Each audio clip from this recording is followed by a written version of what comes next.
Hi, I'm Brandon Leonard, Director of Strategic Initiatives with Men's Health Network. And today I'm talking with Armin Brott, who's also known as Mr. Dad. He's a writer, columnist, author, radio host. And thank you for joining us, Armin. Yep, my pleasure. So you've become really an expert on fatherhood issues and really a go-to guy known as Mr. Dad. Can you tell us a little bit about how you got started writing?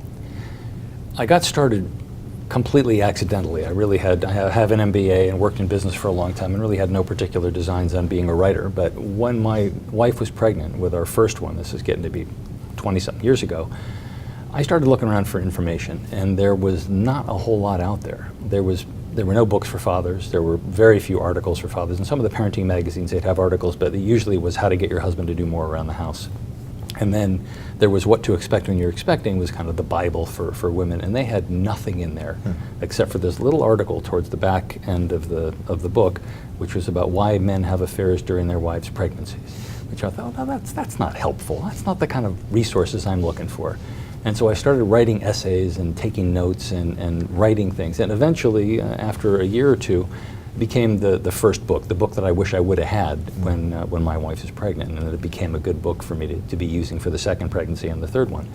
And that was called The Expectant Father, and it was all about how fathers grow and change and develop over the course of the pregnancy, and the best ways that dads can be involved, how they can understand their role, how they can understand the impact that they're going to have on their kids, why they're there, why they should be important, and why they should do these things. And it was done in a very practical way. It's kind of the way that I think, and the way that I try to do almost all the resources that I put out there for dads and for families is, I know the theory, I know the research, I can tell you all about that, I'll tell you some of it, but here are some things you can do right now that can make you the kind of father that you want to be.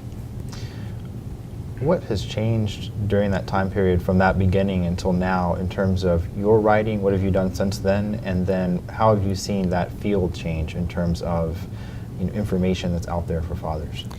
Well, I think one of the biggest things that's changed is that the whole media world has changed. I mean, when I did the first book, I actually had to fax things in. And that seemed like it was very fast. And then after a while, we start emailing, and then you could email a little bit later. And so just the way of getting information from me to the publisher has changed a lot. But that also brought about a lot of other things, is that instead of just doing a print book, we need to have an electronic version now, and we need to have audiobooks and video of a lot of the books. And so I've been doing that. And there's also, I want to continue to reach dads and continue to reach moms as well. And so there becomes a website, there becomes a Facebook page, and they're all related to Mr. Dad. There's MrDad.com, and Facebook is Facebook.com/Mr. Dad, and Twitter is @MrDad. I mean, so I'm trying to maintain that brand, but using as many different ways as I possibly can. And we recently started doing apps that are based on the books, and they're still very educational. They're designed to get guys engaged in the whole process and give them information that they need to be as involved and helpful and involved again as they can be. Okay. What are some of the top concerns that you hear from men? A couple of the big concerns from men are, what do I do?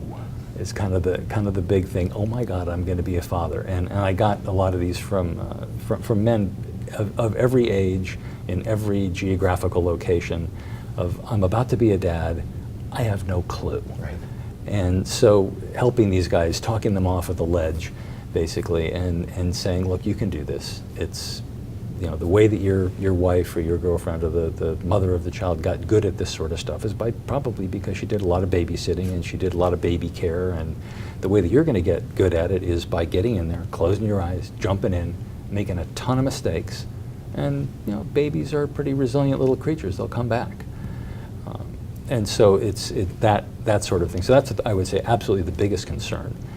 Then there's work and family issues. How am I going to be able to take off time? Can I take time? Can I take family leave? And it's really too bad that we still have a workplace environment where it's really difficult for men to take family leave. They often will piece together vacation or sick days so that they can not say that they're taking family leave because they're worried that that's going to affect their career, but they can still take some time off. So those are good. And then there's almost always, I think the biggest, the most viewed article on my website from week to week is about sex during pregnancy. And that's, sort of hits a stereotypical thing about guys, but we're concerned about that. And what's interesting is not only how do I get more, but my wife just had a baby and I was there and watched this baby being born, and I'm not so sure that I can do the same kinds of things that I was doing before. And which is something that guys just do not want to admit. I mean, we're supposed to be, gung-ho and want to have sex all the time, and to be in a situation where you're looking at your partner's body in a different sort of way. It's gone from fun to functional. That's something that they feel very uneasy about. But it's something that needs to be worked through. And then I hear a lot also from women about, man, how do I understand this? How do I get him to take on a little bit more of a role? I want to have a second baby. He doesn't. Those kinds of things. And then from single moms, it's really interesting, or not single moms, but women who are going out with single guys. It's a fascinating whole series of questions that come in about, he seems to be putting his kids before me, which I think is absolutely the way that it should be. The kids should be number one. But these women, they go find a nice guy and he's got kids and it's a wonderful relationship, but they're expecting different things than I think he can deliver, and they're expecting different things than are reasonable to expect. Your kids may never love you, your stepkids. It just may never happen. But if you go into it thinking everybody's going to be a big happy family, we're all going to love each other, you got some problems. And so dealing with those issues takes a lot of time. I'm sure. So you're a veteran yourself, Marine Corps veteran, and you've spent a lot of time, I know, talking with and actually veterans and working with veterans and active duty military about particularly issues to deal with fatherhood. Can you talk a little bit about your work, particularly working with veterans and members of the military? Yeah, I guess it's been about 7 or 8 years ago. I started getting a lot of email from service members overseas saying kind of what we were talking about before. I'm overseas, my wife is pregnant, and I'm going to come back and we're going to have a baby who's already been born.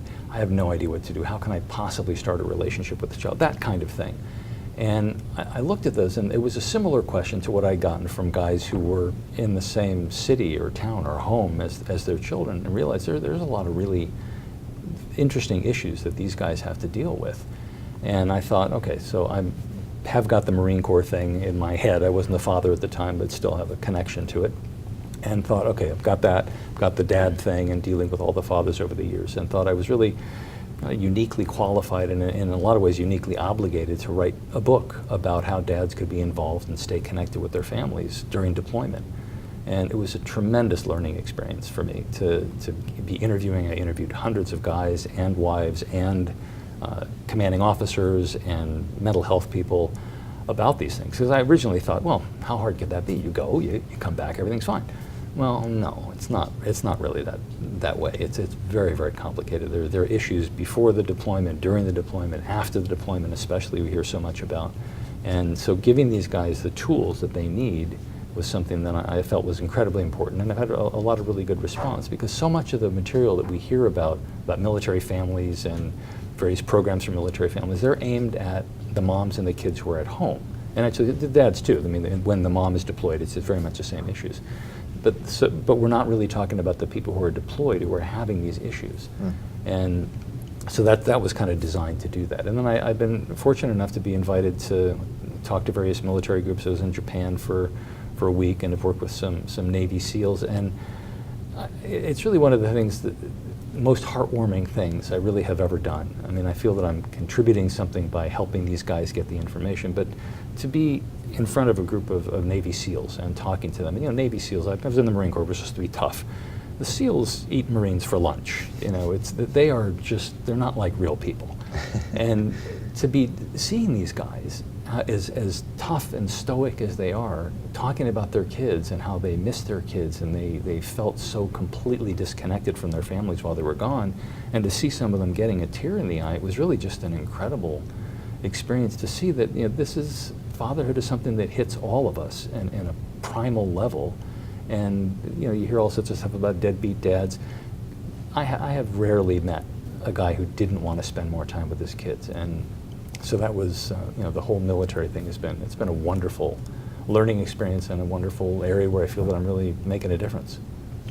So Armin, you're a very well-published author. We know you have 8 books on fatherhood. Can you tell me just a little bit about each of those books and what some of the particular topics are that you've covered? Yeah.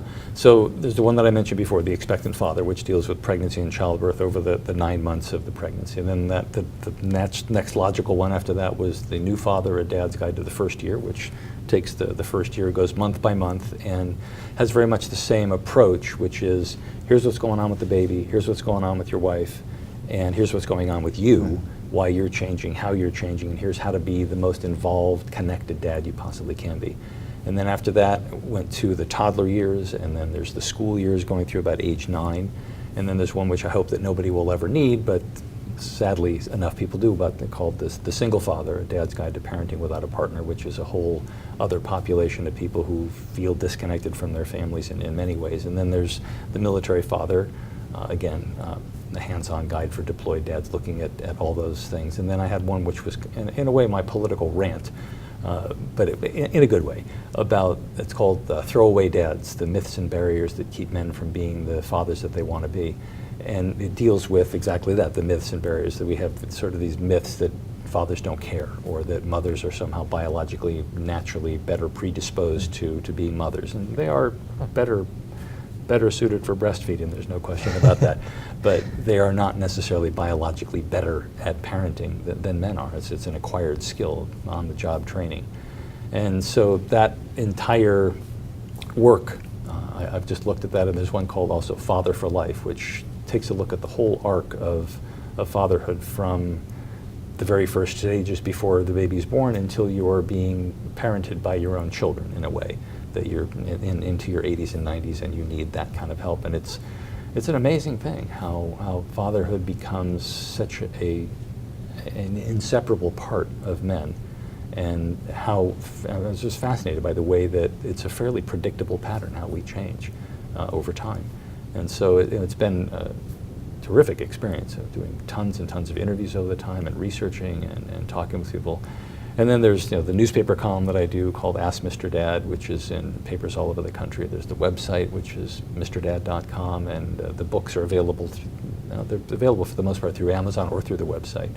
And there are apps also that are based on a couple of the books. There's one called Mr. Dad on Pregnancy, which, as you might expect, is based on The Expectant Father.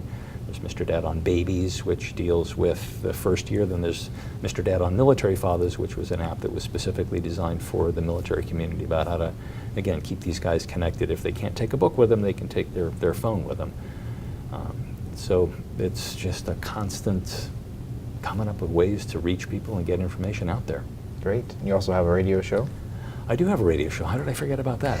Yeah, the radio show's been on in San Francisco and a number of other markets for about close to 20 years. And about 3 years ago, almost 4 years ago, I was able to convince the American Forces Network, which is the network that reaches all of the military stations and all of our embassies, all of our ships at sea, about 500 stations, and I have a longer format version of Positive Parenting, is the name of the show, on the American Forces Network. And so if people want to listen to podcasts of those things, I've got the probably 5 or 6 years worth of shows total on there, and certainly the entire run of Positive Parenting for Military Families. So they're all on the website, mrdad.com. Just go to the blog line and click on that and drop down, take you right there. All right, mrdad.com. We encourage people to check it out. Thanks so much, Armin. We appreciate it. Thanks very much.